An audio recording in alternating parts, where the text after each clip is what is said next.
कोई सरकारी अवार्ड होता फेलियर का तो वो राहुल गांधी को मिलता।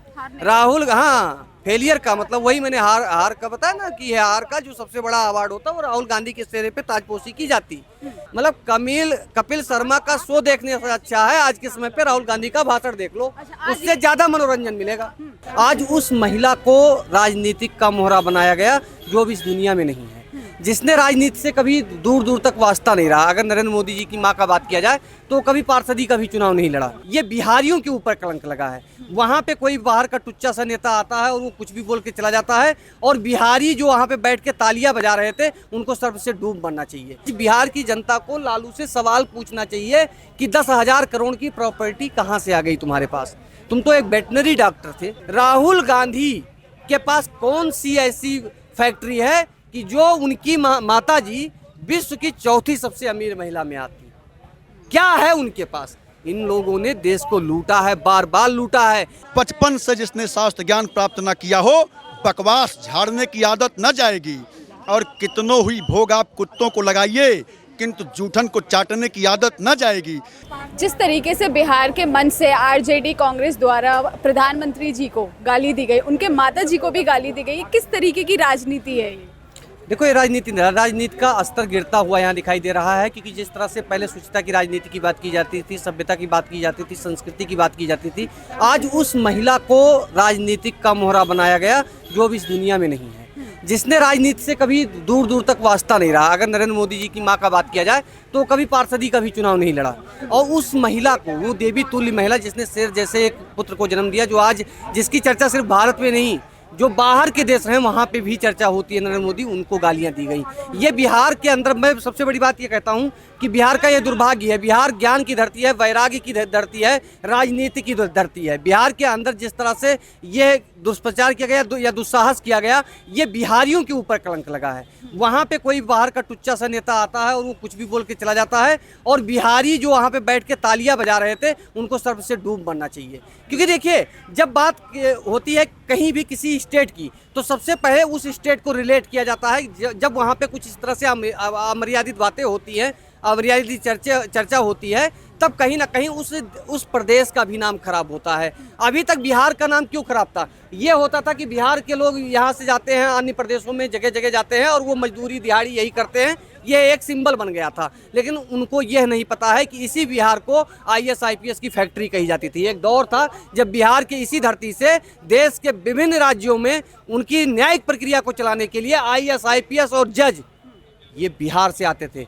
मैं अपने पत्रकारिता चित्र की बात करता हूँ, जितने भी बड़े पत्रकार हैं वो सारे बिहार की धरती से आते हैं। लेकिन इसके बावजूद भी बिहार को एक सिंबल मिला कि जो है यहाँ से सिर्फ लेबर और दिहाड़ी वाले लोग मिलते हैं। जानते हैं इसका कारण क्यों है? क्योंकि जो नेता वहाँ पे आए, लालू का वो जंगल राज, जिसके कारण वहाँ पे ना तो फैक्ट्रियाँ गई, ना वहाँ पे कोई ऐसा व्यवसायी गया जो अपना व्यवसाय खड़ा करे। जो पहले फैक्ट्रियाँ थी वो भी दंगे, भागलपुर दंगा इतना बड़ा दंगा हुआ जिसके बाद में फैक्ट्रियों में ताले लग गए। उसके बाद में बिहारियों के पास कोई ऑप्शन नहीं बचा, फिर उनको पलायनवादी होना पड़ा। और इसके बाद में जो सबसे बड़ा कलंक ये लगा कि पंजाब के अंदर चन्नी कहते हैं कि यहाँ पे दिहाड़ी मजदूर भैया आके यहाँ पे गंदगी मचाते हैं। अरविंद केजरीवाल कहते हैं कि यहाँ पे आते हैं दवा कराने के लिए, यहाँ फ्री फैसिलिटी, वहाँ पे 100 रुपये का टिकट कटवाते हैं और आके दिल्ली को गंदा करते हैं। उन्हीं के नेता जो अभी बिहार चल कर आए तमिलनाडु से, ठीक है, उन्होंने क्या कहा बिहारियों को लेकर? उन्होंने कहा ये भैया यहाँ पे आते हैं और यहाँ हमारा रोजगार छीनते हैं। महाराष्ट्र के अंदर बिहार के लोगों के ऊपर जूते पड़ रहे हैं। ये सब कारण क्यों? इसका कारण सिर्फ एक परिवार है जिसने बिहार को इस अंधेरे के गर्त में झोंक दिया। बिहार को बर्बाद करने में कोई कसर नहीं छोड़ी लालू परिवार ने। लालू परिवार को बिहार कभी माफ नहीं करेगा वहाँ पे। लेकिन सबसे बड़ा दुर्भाग्य ये होती है कि आज बिहार की जनता को लालू से सवाल पूछना चाहिए कि 10,000 करोड़ की प्रॉपर्टी कहाँ से आ गई तुम्हारे पास? तुम तो एक वेटनरी डॉक्टर थे, तुम्हारे पास इतनी बड़ी संपत्ति कहाँ से खड़ी हो गई? कितनी फैक्ट्रियाँ हैं तुम्हारी? कितने ऐसे जो है लैंड है जहाँ पे आप कृषि का काम करते हो? ये इतना धन कहाँ से आया? ये बिहार की जनता को आज लालू प्रसाद यादव से सवाल पूछना चाहिए, और सवाल उस शहजादे से पूछना चाहिए जिसके मंच से जो है गालियाँ दी गई। मैं बात कर रहा हूँ राहुल गांधी की। राहुल गांधी के पास कौन सी ऐसी फैक्ट्री है कि जो उनकी माता जी विश्व की चौथी सबसे अमीर महिला में आती? क्या है उनके पास? इन लोगों ने देश को लूटा है, बार बार लूटा है। इन्होंने जब ये भारत माता को नहीं छोड़े, भारत माता को डाइन कहने वाली इन्हीं अलायंस पार्टी के आजम खान ने भारत माता को डाइन बोला था। जब ये भारत माँ को नहीं छोड़ सकते तो किसी दूसरे की माँ को क्या इज्जत करेंगे, क्या सम्मान करेंगे? विपक्ष तो कह रहा है अभी तो बीजेपी जीतने के लिए, चुनाव जीतने के लिए इसको मुद्दा बना रही है, रोना पीट रही है। चुनाव अभी सारे हरियाणा में भी इकट्ठा हुए थे, जीत गए। इससे पहले जो है यूपी में भी इकट्ठा हुए थे, जीत गए। उसके बाद ये हुआ था कि नरेंद्र मोदी को उखाड़ कर फेंक देंगे, सारे इकट्ठे हो गए थे। आज भी वो शेर बैठा हुआ है गद्दी पे। तो ये सब इन लोगों की ये मानसिक दिवालिया हो चुके हैं। आए बाएं साएं जो मन में आता है बोल देते हैं। इनके बस की कुछ है नहीं। देख लेना, राहुल गांधी को नेशनल अवार्ड हारने का मिलने वाला है। अगर कोई सरकारी अवार्ड होता फेलियर का तो वो राहुल गांधी को मिलता। राहुल, हाँ, फेलियर का मतलब वही मैंने हार का बताया ना कि हार का जो सबसे बड़ा अवार्ड होता है वो राहुल गांधी के चेहरे पे ताजपोशी की जाती। एक बात नहीं समझ में आ रहा है कि एक गधे को तेल साबुन रोज लगाया जाता है कि उसे घोड़ा बना दिया जाए, लेकिन वो घोड़ा से गधा से कुत्ता बनने को तैयार हो गया, लेकिन घोड़ा नहीं बन रहा है। अब उसके पीछे एक बड़ी फौज लग गई है। वो बड़ी फौज मेहनत कर रही है कि इस गधे को घोड़ा बना दिया जाए, इसको रेसिंग में लगा। उसकी बड़ी बड़ी स्पीच लिखा जाता है, और स्पीच तो लिख देते हैं, लिखने वाले तो अच्छे हैं, वो लिख देते हैं। लेकिन राहुल गांधी को ना हिंदी आती है और अंग्रेजी में भी लिपट जाते हैं, और वो क्या बोलना है क्या बोल के चले जाते हैं। मतलब कपिल शर्मा का शो देखने से अच्छा है आज के समय पे राहुल गांधी का भाषण देख लो, उससे ज्यादा मनोरंजन मिलेगा। आज ये स्थिति है कि बी से बिहार और बी से बीडी की तुलना कर रहे हैं बिहारियों की, किस तरीके से देखते हैं? तो ये तो बिहार के लोगों को सोचना चाहिए कि आज जिस अलायंस में जो है ये सारी बातें हो रही हैं, उनको सोचना चाहिए, उनको जवाब देना चाहिए। वोट के चोट से इन लोगों को जवाब मिलना चाहिए, क्योंकि बिहार के, मैंने क्या कहा शुरू में ही बोल दिया ना कि आज बिहार अगर इस दुर्दशा पे खड़ा है, इस कगार पे खड़ा है कि उनको हर जगह गाली का सामना करना पड़ रहा है, तो उसका कारण सिर्फ व सिर्फ बिहारी है, जिसने जातिगत राजनीति का सबसे बड़ा मोहरा बनाया। आज भी कुछ लोग लालू प्रसाद यादव के परिवार को भगवान की तरह पूजते हैं बिहार के अंदर, जबकि उनका कोई योगदान नहीं है। बिहार के समय, लालू के समय बिहार के अंदर जो जंगल राज था उसकी कल्पना करके आप कहाँ जाएंगे। वहाँ पे जो मतलब आईएएस की पत्नी तक को नहीं छोड़ा गया। चांद बाबू के 2 बेटों को तेजाब से नहला दिया गया। तीसरे बेटा जो गवाही बनने जा रहा था उसको गोलियों से भून दिया गया, और उस शहाबुद्दीन को अपने गोदी में बिठा के चांदी की चम्मच से जो है ये लालू प्रसाद यादव दूध पिलाते थे। तो ऐसे ऐसे सफलों को। और एक बात और बताऊं, ये कल्चर जो है बिहार से ही शुरू हुआ कि अगर आपको राजनीति में आना है तो सबसे पहले आपको अपराधी बनना पड़ेगा। 2-4 लड़कियों के साथ दुष्कर्म कर लो, 2-4 जगह छिनैती कर लो, मर्डर कर लो, 10-20 FIR हो जाए तो आपका राजनीति में बहुत बड़ा स्कोप है। फिर उसी को मुलायम सिंह यादव ने कब्जा कर लिया।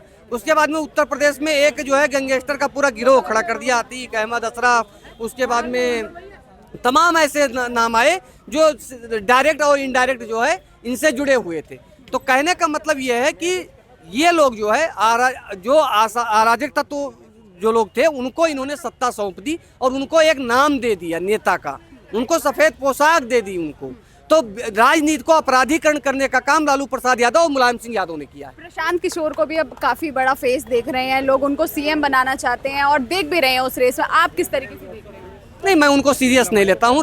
देखो, प्रशांत किशोर एक जो है रणनीतिकार हो सकते हैं, लेकिन राजनेता नहीं हो सकते हैं, और वो भी बिहार की धरती पे जहाँ पे पल पल हवा बदलती है, तो वहाँ पे इतना आसान नहीं है। लेकिन अगर वो अच्छे मिशन को लेके चल रहे हैं तो मैं उनको शुभकामना देता हूँ कि करिए मेहनत। अभी राजनीति का आपका पहला जो है पड़ाव है, हो सकता है आगे आप कुछ अच्छा कर पाए। कांग्रेस आरजेडी के मंच से मोदी जी को गाली दी जाती है, उनकी माता जी को गाली दी जाती है, और उसके बाद वहीं के लोग, उन्हीं की पार्टी के लोग और यहाँ के कुछ लोग कहते हैं कि वो बीजेपी की ही आदमी थे। आप किस तरीके से देखते हैं? चित्र पर कंसंट्रेट होकर विचित्र आचरण करने वाले लोग, इंडी गठबंधन के सारे लोग जीवन भर उत्तर भारतीयों को एक बार, फिर बिहारियों को दूसरी बार, फिर हरियाणवी को तीसरी बार, बार बार अमर्यादित भाषा में अपमानित करने का काम करते रहे। और आज फिर भारतीय जनता पार्टी के नेतृत्व में, मोदी जी के नेतृत्व में राष्ट्र निर्माण का काम जब हो रहा है, तब खाली आरोप प्रत्यारोप का दौर चलाने का काम कर रहे हैं। ये इनकी अमर्यादा, इनकी अभद्रता पूरा देश बर्दाश्त नहीं करेगा। और एनडीए के नेतृत्व में एक बार फिर से बिहार में भारतीय जनता पार्टी का चुनाव जीतने का काम होगा। और ये जो कह रहे हैं, ये कहते रह जाएंगे, कुछ नहीं होने वाला है। लड़ाई मोदी जी से है, उनकी पार्टी से है। उनकी माँ को क्यों गाली दी गई? किस तरीके की ये राजनीति कर रही है विपक्ष? वास्तविकता ये है मैम कि जो लोग इटली, रोम, हांगकांग, सिंगापुर घूमते रहे, कभी भारतीयता और राष्ट्रवाद के लिए सीरियस नहीं हुए, वो वास्तव में सनातन को नहीं समझ सकते, भारतीय संस्कृति को नहीं समझ सकते। और बचपन से जिसने शास्त्र ज्ञान प्राप्त न किया हो, बकवास झाड़ने की आदत न जाएगी। और कितनों हुई भोग आप कुत्तों को लगाइए, किंतु जूठन को चाटने की आदत न जाएगी।